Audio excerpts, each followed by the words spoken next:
Hello, this is Mark Van Gelder of SubvertGov. I wanted to talk today about this thing I saw. There's on my Facebook feed. I subscribe to various liberal um, uh, posts or various liberal pages.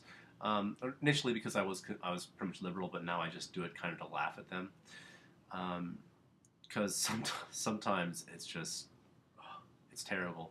But here's one particular that I thought was particularly bad. Um, it was a photo that says, it's got a picture of Paul Krugman sitting there with his hands up here, like at a desk, and talking or something with his beard and all that. And it said, there was one piece of the reform that was a shining example of how to do it right: the creation of a Consumer Financial Protection Bureau. And sure enough, Senate Republicans are going all out in an attempt to kill that bureau. Why would the Republicans not want to protect the citizens from fraud and abuse? And I'm going to respond to that. Um, this is from an anarchist perspective, not a Republican or conservative perspective. The Consumer Financial Protection Bureau, while it was built out of the financial crisis of 2007, 2008, and it was enacted quickly in 2009 under Obama. And Elizabeth Warren was set to, or was tapped to head the Consumer Financial Protection Bureau. And I've really got nothing against Elizabeth Warren. I mean, she is a statist, she is a liberal, but in terms of somebody who would do things in a way that I would consider to be honest, I would actually have a lot of faith in Elizabeth Warren on the direction of the Consumer Financial Protection Bureau if it were to exist and have to exist. However, the problem with the Consumer Financial Protection Bureau, the CFPB, is that it would create so many more regulations. It would really hinder businesses, and I think that if you're going to take businesses like in this case, the Consumer Financial Protection Bureau was made primarily due to the abuses of the banks. And if it weren't for the state propping up the banks, they would have gone out of business due to their abusive practices. So the idea is, we prop up the banks, save them from collapse, and then say, oh, we're going to create an agency that's going to make sure that we're going to make sure that you guys stay in line. And it doesn't work like that.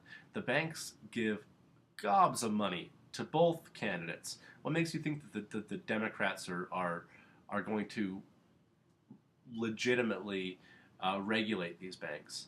Particularly since Goldman Sachs was the largest contributor to both Obama's and Romney's campaigns. So Senate Republicans are going all out in an attempt to kill that bureau, as I think they should be.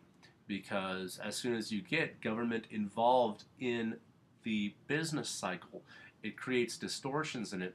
It limits the availability for competition to these large enterprises because if you wanted to, like, let's say, start a new bank, now you've got the Consumer Financial Protection Bureau you've got to abide by, and and the pages and pages and pages of legalese. You need $1 million, like at least $1 million, to cover just the law team to even get a bank started. I think that if you want to start a bank, you should just be able to start a bank, and you should rise and fall based on your own merits.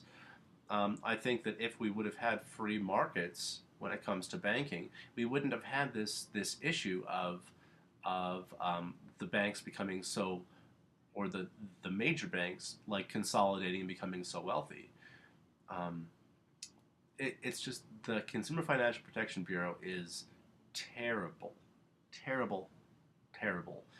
It's a bad idea because it's no wonder that the banks actually promoted the idea of it, say, oh yeah, keep us in line. What they're really saying is keep our competition in line and keep them from starting up a business, because people aren't going to be able to just all of a sudden start up a new bank because they've got all this regulation they've got to go through in order to even get it started.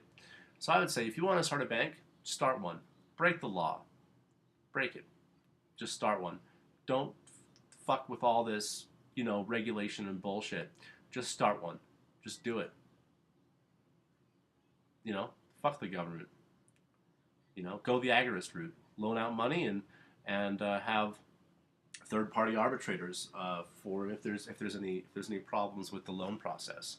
Um, as long as two people agree on a loan term, then they should be held responsible for it. So, uh, fuck Paul Krugman and fuck liberals. And definitely fuck conservatives and Republicans, uh, because God, they're all just the same. They're all the same. And even though the Republicans are doing the noble thing and trying to block it, they're still just terrible, terrible people. So, at least the ones that are in office. I mean, Republicans in general, I don't have a problem with because, they're just people like you and me just trying to figure out how life works. But like there's nobody in Congress now that I can actually say I support and I like. Apart from maybe Justin, what was his last name, Amash or something. He's actually a pretty good guy. At the very least, he releases a tweet for every vote he casts in Congress, saying like why he voted for or against it, and he is sort of like a Ron Paul style libertarian.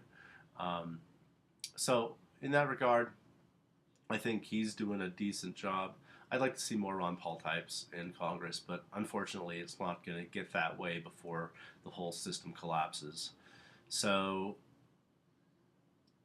well, I guess here's to the end of the world.